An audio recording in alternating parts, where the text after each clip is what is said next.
नमस्कार साथियों, स्वागत है आपका रौनक मैथ क्लासेज में। आज टॉपिक करेंगे अपने बीएससी पार्ट थर्ड ईयर का सिंप्लेक्स मेथड आपका कंप्लीट हो चुका है।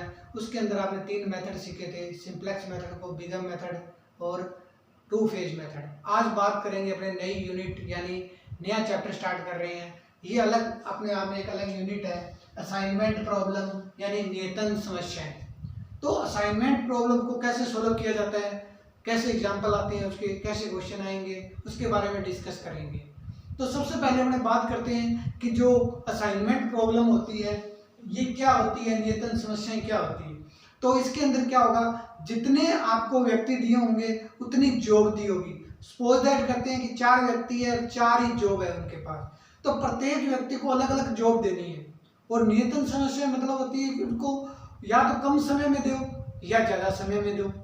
तो जो क्वेश्चन पे डिपेंड करेगा वो पूछ क्या रहा है। तो जैसे कि अपने सबसे पहले देखें कि जो असाइनमेंट प्रॉब्लम है उसका जो वर्किंग मेथड होता है क्वेश्चन को हल करने का वो क्या होता है। तो अपने देखते हैं वर्किंग मेथड।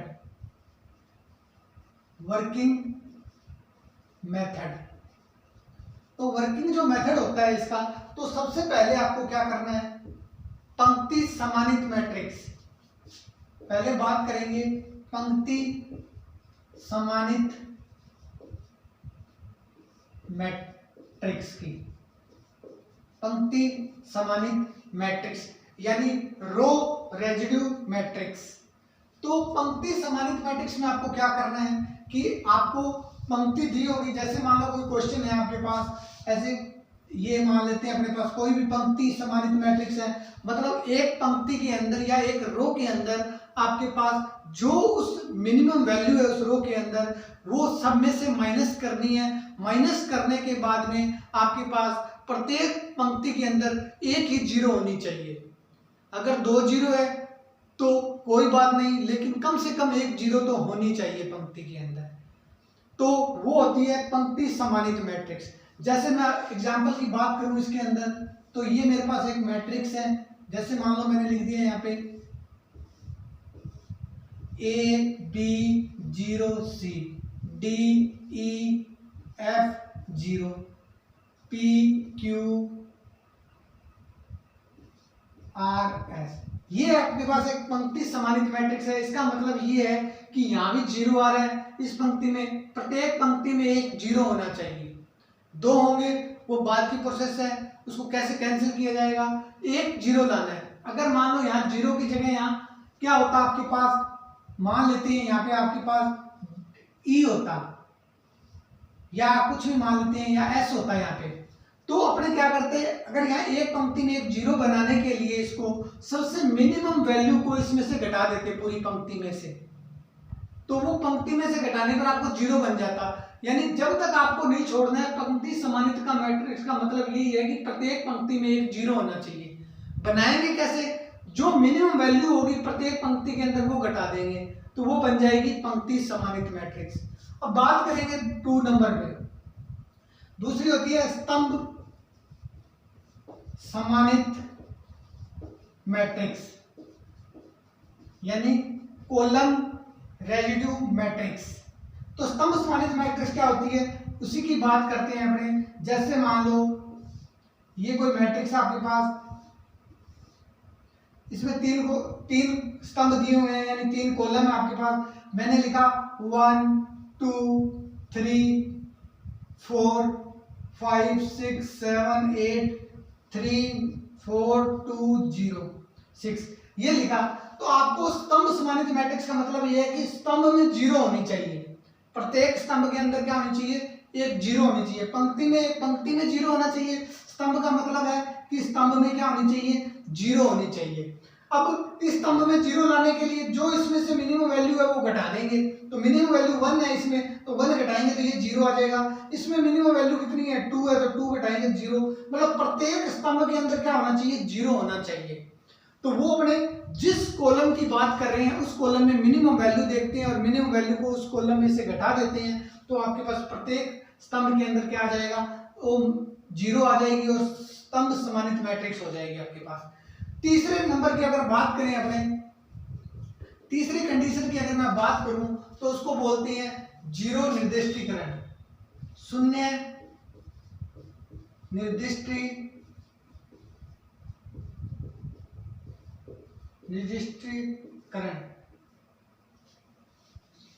तो शून्य निर्दिष्टीकरण कैसे करेंगे अपने कि जब आपने पंक्ति समानित मैट्रिक्स बना ली और स्तंभ समानित मैट्रिक्स बना ली, अब शून्य निर्दिष्टीकरण का मतलब ये होता है कि आपके पास जो भी मैट्रिक्स है उसके अंदर एक कॉलम हो चाहे एक पंक्ति हो, उसमें से आपके पास एक एक ही जीरो बचनी चाहिए। अगर आपके पास एक्स्ट्रा जीरो आती है तो वो शून्य निर्दिष्टीकरण के अंदर अपने क्या करेंगे, उस जो एक्स्ट्रा जीरो आएगी उसको हटा देंगे और उस पर क्या करेंगे अपने इस तरीके का क्रॉस का साइन लगा देंगे। और अगर जो मैट्रिक्स आपके पास एक जीरो आती है, जैसे एक जीरो यहाँ बची, तो उसको इस बॉक्स से रूपांतरित करेंगे। तो जो जीरो बचेगी उसको बॉक्स में लिखेंगे, जो एक्स्ट्रा जीरो आएगी, जैसे सपोज दैट यहाँ जीरो आ जाती है एक एक्स्ट्रा, तो इसको हटाने के लिए अपने क्या कर देते हैं, फिर क्रॉस कर देते, शून्य निर्दिष्टीकरण करते हैं।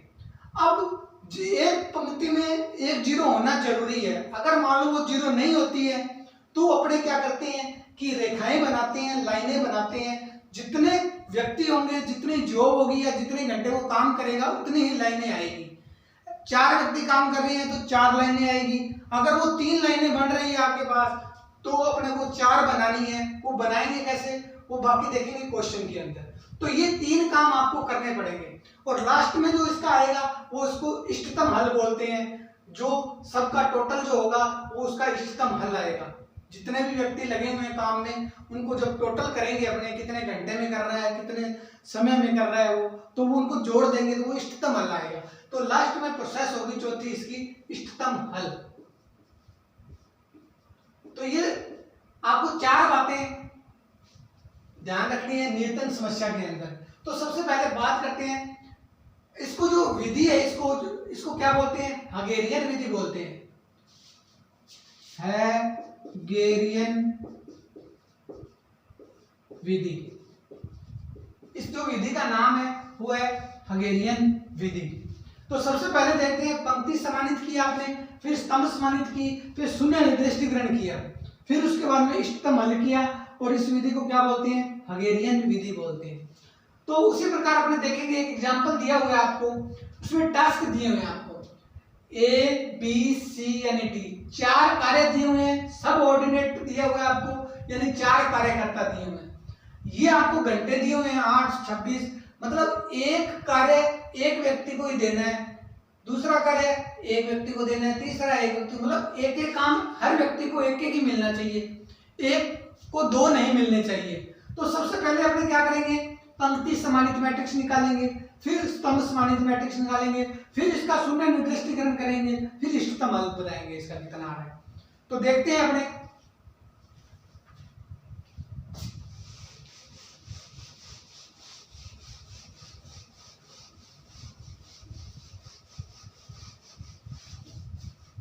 तो सबसे पहले अगर इसका हल देखें अपने,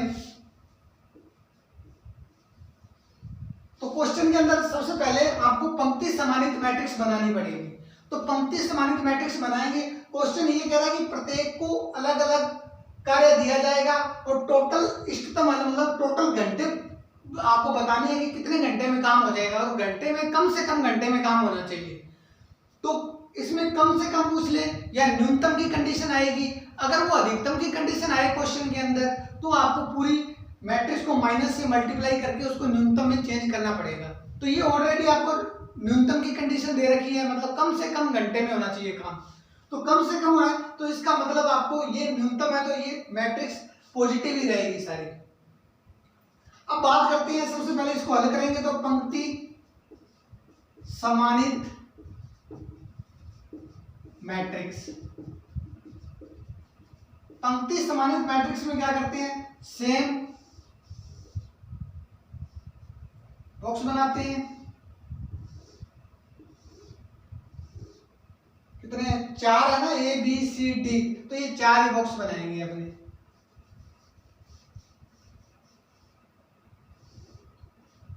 इस टाइप से 4 बनेंगे आपके पास।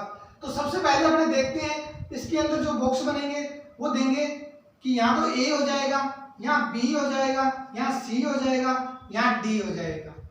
तो इस टाइप से इसको लिख सकते हैं अपने। यहाँ 1, ये 2, ये 3, ये 4। अब बात करें अपने कि भाई 8 पहले पंक्ति है तो पंक्ति को देखेंगे। पंक्ति जो क्षैतिज अवस्था में है ये पंक्ति है 8, 26, 17 और ये पंक्ति का रूप है यानी ये पंक्ति है। अब पंक्ति है, इसमें से सबसे मिनिमम वैल्यू कौन सी है? सबसे जो छोटी वैल्यू है वो 8 है। तो इस पूरी पंक्ति में से 8 को माइनस कर देंगे तो आपके पास क्या आएगा? 8 में से 8 जाएगा 0, फिर 8 जाएगा तो ये 18, 17 में से 8 जाएगा, 17 में से 8 जाएगा तो ये 9, फिर 11 में से 8 जाएगा तो ये 3। तो इस प्रकार क्या हुआ कि आपने पंक्ति जो समानित मैट्रिक्स थी उसको आपने क्या कर दिया? पहली रो को मिनिमम वैल्यू थी वो सब में से घटा दी। अब दूसरी पंक्ति की बात करते हैं तो दूसरी पंक्ति में सबसे मिनिमम वैल्यू 4 है आपके पास। तो 4 माइनस करेंगे तो 13 में से 4 जाएंगे तो 9, फिर 28 में से 4 जाएंगे तो 24, फिर 4 में से 4 जाएंगे 0, 26 में से 4 जाएंगे तो ये आएगा 22। अब देखो एक एक जीरो मिल रही है आपको, एक पंक्ति में एक जीरो आ गई, इस पंक्ति में एक जीरो आ गई। अब बात करते हैं तीसरी रो की बात करते हैं। तीसरी रो में सबसे मिनिमम वैल्यू 15 है, मिनिमम वैल्यू 15 है। तो 38 में से जब 15 जाएगा आपके पास तो वो रहेगा आपके पास 23। 38 में से 15 जाएगा 23, 19 में से 15 घटाओगे तो आपके पास रहेगा 4, 18 में से 15 जाएगा तो 3, 15 में से 15 जाएगा तो 0। अब चौथी पंक्ति की बात करते हैं। चौथी पंक्ति में मिनिमम वैल्यू 10 है आपके पास, तो 19 में से 10 जाएगा तो 9, 26 में से 10 जाएगा तो 16, 24 में से 10 जाएगा तो 14, 10 में से 10 जाएगा 0। तो इस प्रकार आपने क्या किया कि प्रत्येक मिनिमम वैल्यू को पंक्ति में से घटा दिया और आपने देखा कि पंक्ति समानित की बात कर रहे हैं तो प्रत्येक पंक्ति में एक तो 0 होना चाहिए और सब में एक 0 आ रहा है, इसमें भी आ रहा है, इसमें भी आ रहा है, इसमें भी आ रहा है, इसमें भी आ रहा है। अब बात करते हैं अपने स्तंभ समानित मैट्रिक्स की। 2 नंबर पे आपको करना होता है स्तंभ समानित मैट्रिक्स। स्तंभ समानित मैट्रिक्स ये आप 2 नंबर की प्रोसेस करते हो, ये आप पहले नंबर की प्रोसेस होती है वर्किंग मेथड के अकॉर्डिंग। तो स्तंभ समानित मैट्रिक्स में अपने देखते हैं कि वही बनाते हैं अपने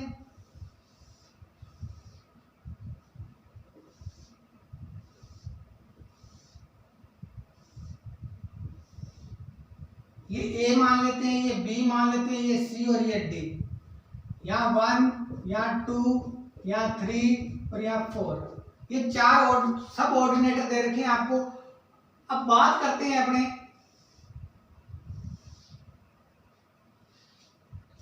स्तंभ की।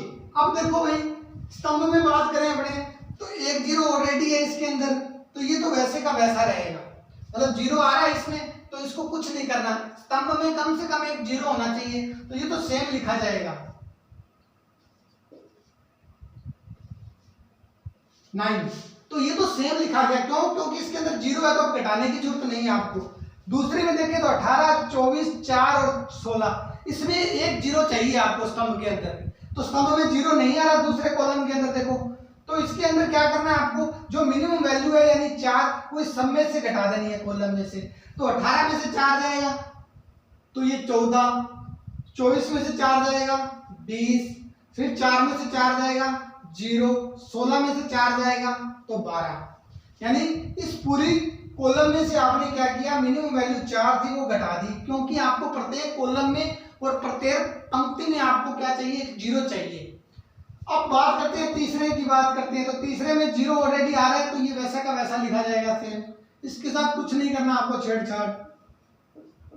अब बात करते हैं नेक्स्ट की। नेक्स्ट में भी 0 आ रहा है, 1 आ रहा है लेकिन 2 आ गए, कोई बात नहीं, लेकिन कम से कम 1 तो आ रहा है ना, तो ये सेम लिखा जाएगा। इस टाइप से आपने क्या कर दिया? ये मैट्रिक्स बना दी स्तंभ मैट्रिक्स।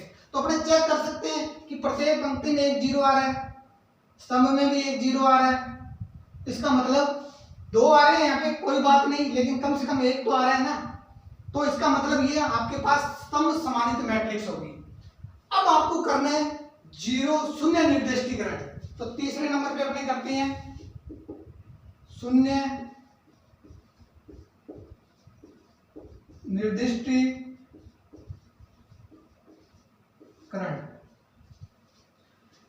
अब शून्य निर्दिष्टीकरण करेंगे तो कैसे करते हैं अपने वो देखते हैं। तो सबसे पहले आपको क्या करना पड़ेगा शून्य निर्दिष्टीकरण के लिए कि अपने देखते हैं कि जो टेबल है आपके पास, टेबल बनाते हैं।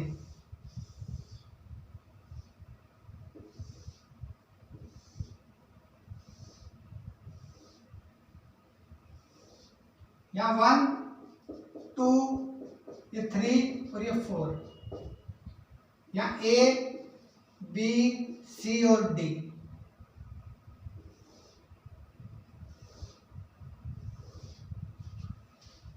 अब आपको क्या करना है, जो ये अब आपको शून्य निर्दिष्टीकरण में एक पंक्ति की एक जीरो रखनी है आपको। तो इसमें देखिए हमने इस पंक्ति में ऑलरेडी एक जीरो आ रही है, तो इसका मतलब ये 0, ये 14, ये 9 और ये 3। इसका मतलब 0 पे इस पे बॉक्स लगा दोगे आप, क्योंकि एक पंक्ति में एक जीरो आ रही है। तो स्तंभ में भी देख लेंगे कि एक ही जीरो है, इस स्तंभ में देखो एक ही जीरो आ रही है और इस पंक्ति में भी एक जीरो आ रही है, तो इसका मतलब यहाँ बॉक्स लग जाएगा।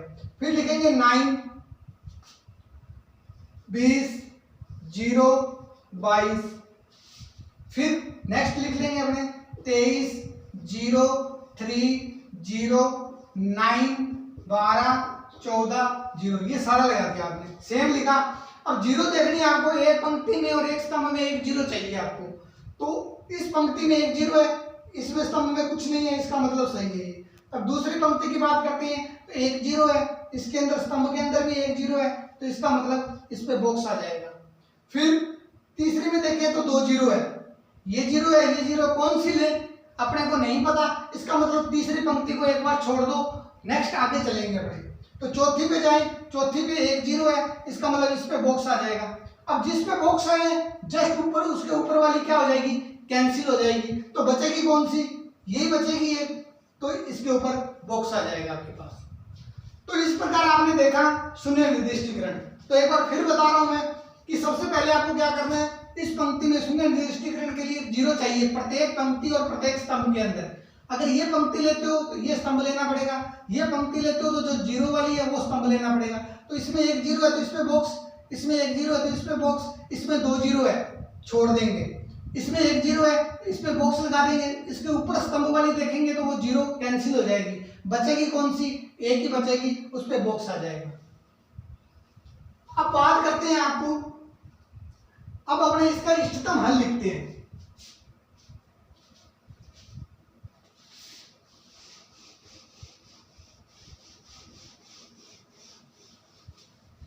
इष्टतम हल, इसका इष्टतम हल क्या आएगा। तो सबसे पहले आपको दे रखा है कि व्यक्ति, अगर व्यक्ति की बात करें, फिर आपको दे रखे हैं कार्य, फिर घंटे। तो जो व्यक्ति है आपके पास वो है 1 2 3 4, 1 2 3 यानी 4, 4 कार्य करता है, यानी वो व्यक्ति हो गए। अब कार्य जो है वो A B C D, यानी A B C और D। अब बात करते हैं कि जो A को जो घंटे मिलेंगे वो कितने घंटे मिलेंगे। तो A पे जिसमें जो बॉक्स बना हुआ है, जो बॉक्स बना हुआ है उसके ऊपर देखेंगे, उसमें वैल्यू देखेंगे क्या आ रही है। जो आपको टेबल गिवन है, तो टेबल आपको ये गिवन थी, तो इसमें आपने जीरो बॉक्स यहाँ आ रहा है, तो जीरो की जगह कितना आ रहा है, 8 आ रहा है, यानी जो फर्स्ट ए को मिलेगा वो मिलेगा 8 घंटे। अब दूसरे में देखें तो दूसरी पंक्ति में बॉक्स यहाँ बना हुआ है, यहाँ वैल्यू आ रही है आपके पास 4, तो जो बी को मिलेगा वो 4 मिलेगा। अब सी की बात करते हैं तो सी को जो मिलेगा वो सेकंड मिलेगा, इसका मतलब थोड़ा चेंज हो जाएगा। यहाँ पे फर्स्ट को तो मिलेगा ए, तो 8 मिला, सेकंड को मिलेगा 3, तो आपको ए जो एक कार्य है वो तो मिलेगा फर्स्ट को, क्योंकि उसके ऊपर जस्ट फर्स्ट है। फिर जो बी कार्य है वो मिलेगा थर्ड को, बी कार्य मिलेगा थर्ड को, और सी जो कार्य है वो मिलेगा सेकंड को, और जो डी कार्य है वो मिलेगा फोर्थ को। इस प्रकार ये चार कार्य चार व्यक्तियों में बंट जाएंगे। मतलब फर्स्ट कार्य ए को, वन को, थर्ड कार्य जो बी को मिलेगा वो थर्ड कार्य मिलेगा, और सी को मिलेगा वो सेकंड मिलेगा, और डी को मिलेगा फोर्थ।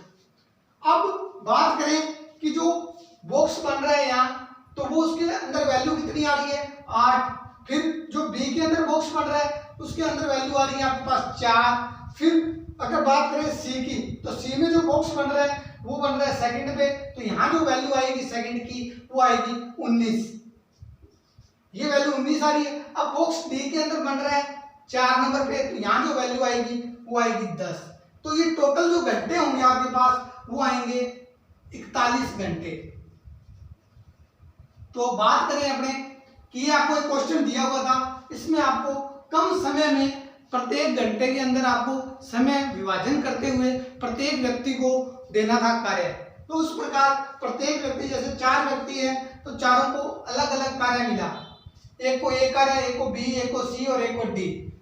तो एक एक कार्य अलग अलग व्यक्ति को मिला और किस प्रकार निकाला, ये हैगेरियन विधि से आपने इसको हल किया। तो प्लीज चैनल को ज्यादा से ज्यादा लाइक करें, सब्सक्राइब करें और शेयर करें। Have you nice day. Thank you.